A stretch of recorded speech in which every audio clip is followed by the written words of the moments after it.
अहो सगळी सोडून दिली का? भाऊकी सोडली, गावकी सोडली, सगळं सोडलं परमार्थासाठी. अहो माझ्या भावाचं लग्न आहे, चला पुण्याला. तुकोबा म्हणजे आवले, अगं विठेवरचा पांडुरंगच माझी भाऊकी, विठेवरचा पांडुरंगच माझा मेहुणा, आणि विठेवरचा पांडुरंगच माझं सर्वस्व. आता मात्र आवलीला राग आला आणि बांगडे अशा मागे घेतले आवलीने. लक्ष दे. आणि आवली सांगू लागली, तुकोबा अहो मी इरीवारी तुमच्या पाठीमागे कधीच लागत नाही, पण आज जर भावाच्या लग्नाला नाही गेली तर लोक नावं ठेवतील. तुकोबारायनं मान हलवली. ठीक आहे म्हणे, जाऊ तुझ्या भावाच्या लग्नाला. 7 वर्षाची भागीरथी रडत आली. मायबाप अंगावरची गाऊन फाटलेला आहे, अंगावरचा ती फ्रॉक फाटलेली आहे आमच्या भागीरथीची. डोक्याची केस विस्कटलेली. बाबा ए आई कुठं? भागीरथी तुझ्या मामाचं लग्न आहे आणि तुझ्या मामाच्या लग्नाला मी निघालो. माय मला घेऊन चल ग मामाच्या लग्नाला. डोळ्यात पाणी वाहू लागलं जिजाबाईच्या. तुकोबा आजपर्यंत फक्त परमार्थ केला तुकोबा. बायकोला कधी साडी आणली नाही, ना पुरीला कधी फ्रॉक आणली नाही, फक्त परमार्थ करत राहिलास. अंगावरची फाटलेली फ्रॉक तुकोबा यांना पाहिली आणि रडायला लागले तुकोबा. लक्ष दे. आवल्या साहेबाच्या डोळ्यात पाणी वाहू लागलं. देवा रोज माझ्या नवऱ्यानं उठावर, रोज तुझं नाव घ्यावं रे, पण माझ्याच भावाच्या लग्नात माझ्या लेकराला मी नेऊ शकत नाही. कटर फ्रॉक फाटलेले ना. तुकोबा आणि जिजाबाई लग्नाला गेल्या. मायबाप 7 वर्षाची माझी भाग्यरथी रडत बसली. मायबाप रडते रे, काय करतो त्या बारक्या लेकराला. रडता रडता रडता रडता विठेवरच्या मालकानं आवली आई साहेबांच्या भावाचं रूप घेतलं. हातामध्ये पिशवी घेतली, त्याच्यामध्ये साडी टाकली, फ्रॉक टाकली, आणि विठेवरचा मालक तुकोबाऱ्याच्या झोपडीच्या समोर उभा राहिला. दरवाजाची कडी वाजवली. ए भागीरथी दार उघड. रडता रडता 7 वर्षाचं लेकरू दार उघडायला लागलं. कोण आहे? अगं तुझा मामा आहे. शब्द ऐकला. ए मामा, अरे तुझं लग्न आहे, तू इथं. देव म्हणतो भागे, अगं ज्या लग्नात भाचीच नाही मामाची ते लग्नच कसलं. ए पिशवी उघडली आणि बहिणीला आणलेली साडी हातात दिली. मायबाप फ्रॉक हातात दिली. पिशवीतली फ्रॉक पाहिली माझ्या भाग्यरथीनं आणि भाग्यरथी रडायला लागली. मायबाप ए विठेवरचा मालक माझ्या भाग्यरथीसाठी फ्रॉक घेऊन येतो, याचा अर्थ माझ्या जगद्गुरु तुकोबाऱ्याचं सामर्थ्य काय असेल हे सामर्थ्य आम्हाला कळालं पाहिजे.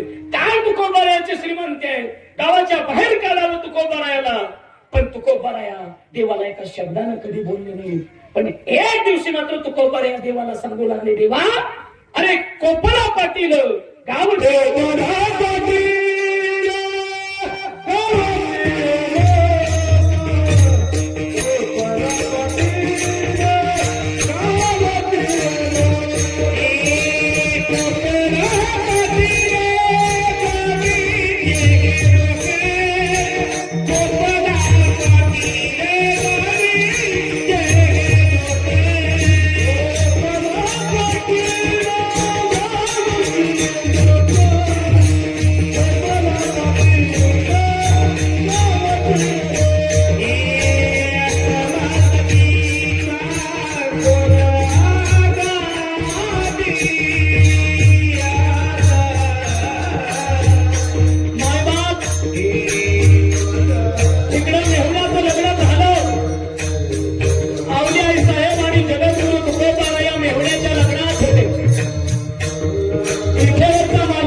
म्हणतात आवले तुझा भाऊ नाही ग तर या जगाचा बाप आला.